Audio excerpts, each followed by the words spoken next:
الرجيم بسم الله الرحمن الرحيم فلما رجعوا إلى أبيهم قالوا يا أبانا منع منا الكيل فأرسل معنا أخانا نكتل وإنا له لحافظون قال هل آمنكم عليه إلا كما أمنتكم على أخيه من قبل فالله خير حافظا وهو أرحم الراحمين ولما فتحوا متاعهم وجدوا بضاعتهم ردت إليهم قالوا يا أبانا ما نبغي هذه بضاعتنا ردت إلينا ونمير أهلنا ونحفظ أخانا ونزداد كيل بعير ذلك كيل يسير صدق الله العظيم. Respected brothers and my dear young friends, Allah subhanahu wa ta'ala goes on to mention the second part of the journey. Last week we mentioned that the brothers went to Egypt to get some food, some grains for the family, as the starvation, the famine had settled in. And today Allah subhanahu wa ta'ala brings the ayahs that we are doing. These are the ayahs that Allah subhanahu wa ta'ala brings regarding the return of the journey. So Allah subhanahu wa ta'ala mentions, فَلَمَّا رَجَعُوا إِلَىٰ أَبِيهِمْ فَلَمَّا. And when they returned, إِلَىٰ أَبِيهِمْ to their father, قَالُوا يَا أَبَانَا مُنِئَ مِنَّا الْقَيْلِ. They said, O our father, مُنِئَ مِنَّا الْقَيْلِ, we have been stopped from gaining grains. فَأَرْسِلْ مَعَنَا أَخَانَا نَكْتَلْ. We have been denied the measure. مُنِئَ مِنَّا الْقَيْلِ. We have been denied the measure. فَأَرْسِلْ مَعَنَا أَخَانَا. So send with us our brother. نَكْتَلْ, so that we may bring extra grains. وَإِنَّا لَهُ لَحَافِظُونَ. And indeed, we will protect him. We shall certainly guard him. So the brothers come back to Canaan, where Yaqub ﷺ is, and they mentioned the whole story to Yaqub ﷺ, that we got there and we were asked questions. And then afterwards, the Aziz and Misr, because they do not know that it's Yusuf ﷺ is their brother. So they said the Aziz and Misr had looked after us very well. He received us with a lot of love. He showered so much on us. He gave us provisions. But then this was the good news. And then they went on to say that Munya min al-Qayyum, that although the king had looked after us, but we have been in fact told that, because Yusuf told him that if you do not bring your brother, then وَلَا تَقْرَبُونَ, don't even come by me. So they said that we have not been given Binyamin's share because he wasn't present. And in fact, we've been told that if you don't bring Binyamin next time, then we have been barred from even going by him. We are not even allowed to go near him. Forget getting Binyamin's share, we will not get any share. So Farsil Mana, so send him with us, so that we can get a measure for him also, and we assure you of his protection. So the brothers said this, but Yaqub ﷺ must have had a flashback straight away. That a time had happened in the past where the brothers came to take Yusuf ﷺ. That they said the same words, وَإِنَّا لَهُ لَحَافِظُونَ. That, oh our father, send Yusuf with us to play tomorrow. We will play and we will eat and we will guard him, we will protect him. So Yaqub ﷺ, when he heard them say about Binyamin as well, because as soon as Yusuf ﷺ went missing, Binyamin became very beloved to Yaqub ﷺ. So Yaqub ﷺ said that, okay, you are telling me that if you want more grain, more food, more provisions, then I need to send Binyamin with you, and you are assuring me of protection and that you will guard him. So Yaqub ﷺ said, Hal amanukum alayh. He said, should I trust you with him? Illa kama mintukum ala akhi min qabl. Just like I trusted you before regarding his brother. Ala akhi min qabl, regarding his brother before this. That there was a time where you said the same statement to me. And I sent Yusuf ﷺ. And rather than you looking after him, I went through so much pain, and I'm still going through that pain. So do you think I should trust you like I did before? فَاللَّهُ خَيْرٌ حَافِظًا وَهُوَ أَرْحَمُ الرَّاحِمِينَ. Allah is the best protector, and He is the most merciful of those who show mercy. So Yaqub salam asked a rhetorical question, that هَلْ آمَنُكُمْ عَلَيْهِ, should I trust you just like I trusted you before? Meaning I don't trust you. How can I trust you anymore? You've lost that trust that I have in you. But because the question is, if Binyamin is not sent, if Yaqub salam withholds Binyamin, that I'm not going to send him, then the brothers will go, will they get anything? They will get nothing. Because Yusuf has already warned them that if you do not bring Binyamin, then don't even come close by me. Never mind getting grains, don't even come by me. So Yaqub was looking at a bigger picture. That if I don't send him, if I withhold him, if I keep him by me, and these people go, they will come back empty-handed, and now the whole family is at the verge of dying, starvation. We could all become destroyed because there'll be no food. So Yaqub realized that I have to send him, but I can't send him on their words, I can't send him on their promise. So Yaqub straight away turned to Allah Wallahu khayrun hafidha. That I have full trust in Allah subhanahu wa ta'ala. Wallahu khayrun hafidha. That I have full trust in Allah Azza wa Jal. You can't look after him. And even if you try to look after him and Allah subhanahu wa ta'ala has destined that you can't look after him, you will not be able to look after him. And if you try not to look after him, and if Allah has destined that he's going to come back safe and sound, then you can't do anything, you can't harm him. Loss and gain is not in your control, it's in Allah's control. So straight away Yaqub turned his focus to Allah Azza wa Jal and he said, Wallahu khayrun hafidha. I'm not going to trust you people, but I have trust in Allah Azza wa Jal. وَهُوَ أَرْحَمُ الرَّاحِمِينَ. And He is the most merciful out of those who show mercy. Meaning, my Allah knows the state I'm going through. My Allah knows the years how the years have passed with this agony and pain that I have gone through with Yusuf salam. And I have strong conviction and I have strong hope in Allah Azza wa Jal that He will not make me go through any more pain.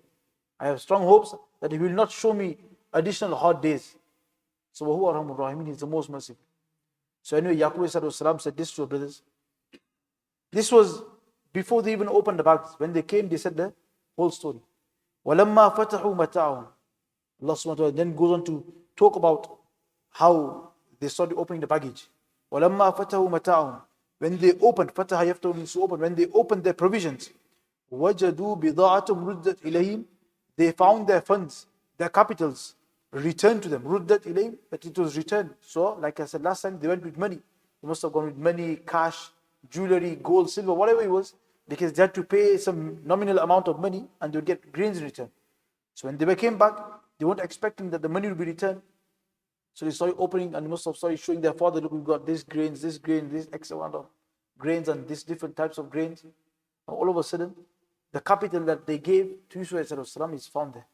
So they were astonished and they were shocked. So they called, Ya Abana ma nabghi. Oh, our father, what more can we want? What more do we want? You've got such a, what more do we want? هذه بضاعتنا ردت إلينا. This is our funds, these are our capital. ردت إلينا, they have been returned to us. So now, if you want to go back to get some more grains, we've got the money. You can go and buy some more grains straight away. We're not going to be a burden. وَنَمِيرُ أَهْلَنَا وَنَحْفَظُ أَخَانَا وَنَزْدَارُ بَقَيْلَ بَعِيرٍ وَنَمِيرُ أَهْلَنَا. With this money, we shall bring more food for our family. وَنَحْفَظُ أَخَانَا, and we will protect our brother Binyamin.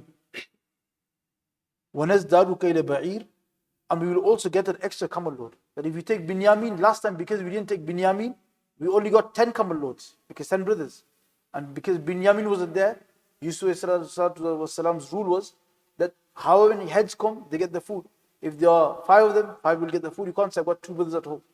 So they said if you send Binyamin, then number 1 we will protect him, وَنَزْدَارُ كَيْلَ بَعِيرٍ, and we will also get extra camel load of grains. ذَلِكَ كَيْلُ يَسِيرٍ, and this measure, meaning ذَلِكَ كَيْلُ, this what we've got now, what you are seeing, these grains that we have just bought, yasir, this is inadequate. This will finish over time. This will perish. Because we've got a family and the grains are not sufficient. So we will have to take another journey. So Mufassirin say that when they opened these bags and the grains came out, then he said, Qalu ya abana ma nabghi. Oh our father, what more do we want? Meaning, what more do we want from this Aziz Misr? Look at the way he received us. Look at the way he hosted us. He kept us as presidential guests. He gave us grains. And on top of that, he told us that, look how I look after you. And now he's just requested that send Binyamin. And when we opened our bags, we found that even the money we paid him has been returned. So what more do we want? Let's respect his request and send. We don't want anything. Send Binyamin and let us go again one more time. And some of us say that Ma nabgi, this doesn't mean what more do we want. It means we don't want anything from you. That, oh Father, we don't want more money from you. We're not asking for money now. Because we've already got this money. We will use the same money again. So we're not going to ask you for additional funds. The only thing we are asking from you is that you send Binyamin with us. So this was the dialogue that they had with Yaqub salam, and it also carries on.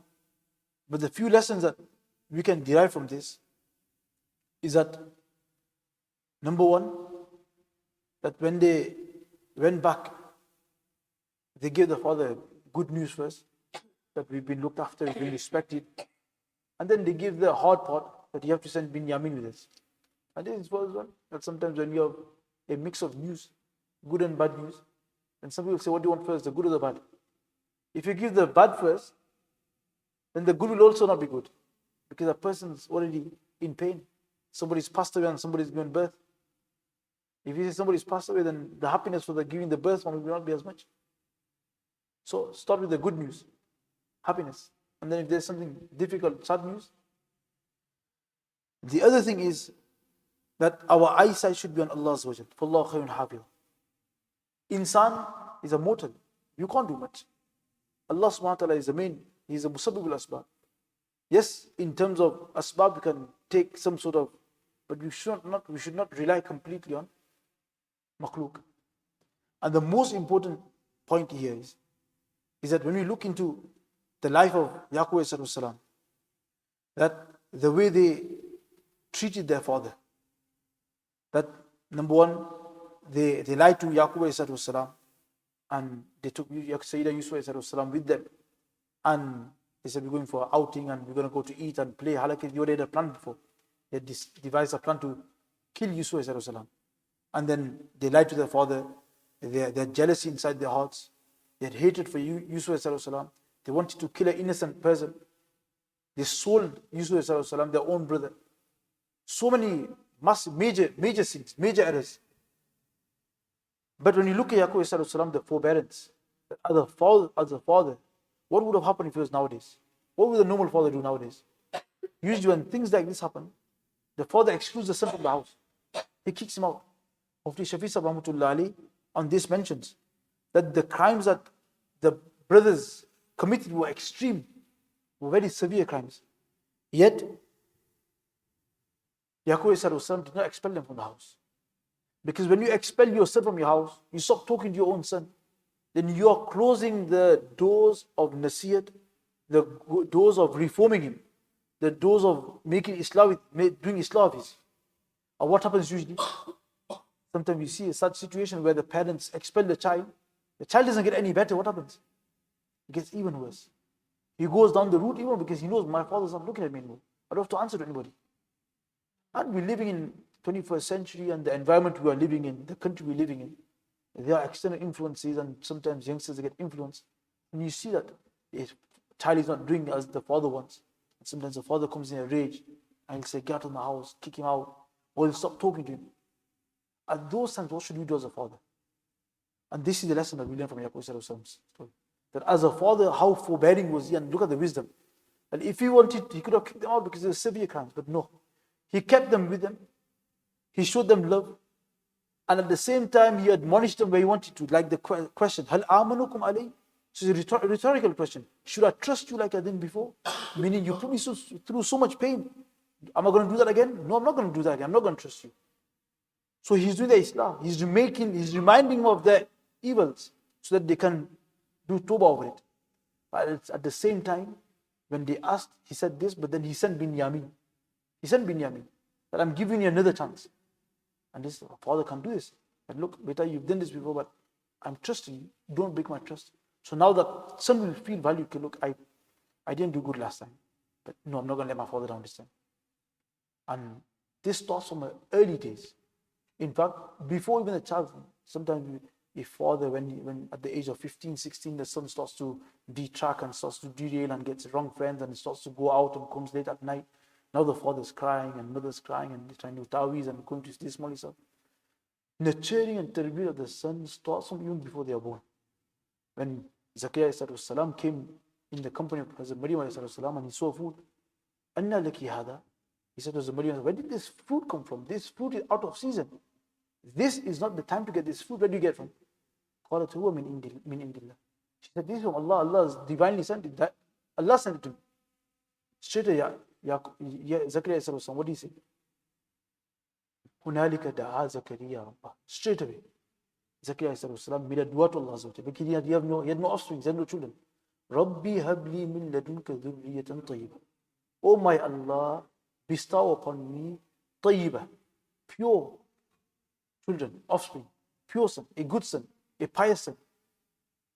So even before inception, they're making dua.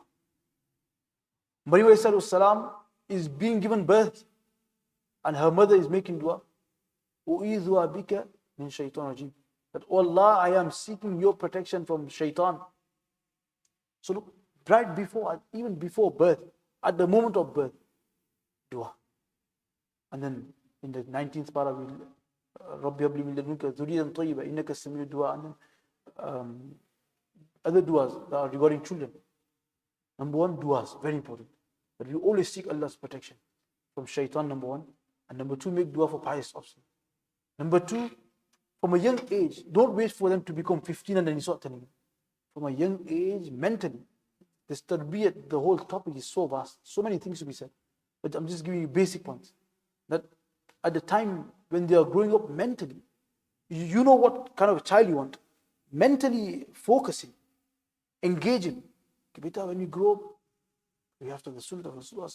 This is something that Rasulullah loves so much. This son at the age of 5 already knows that my father wants what from me?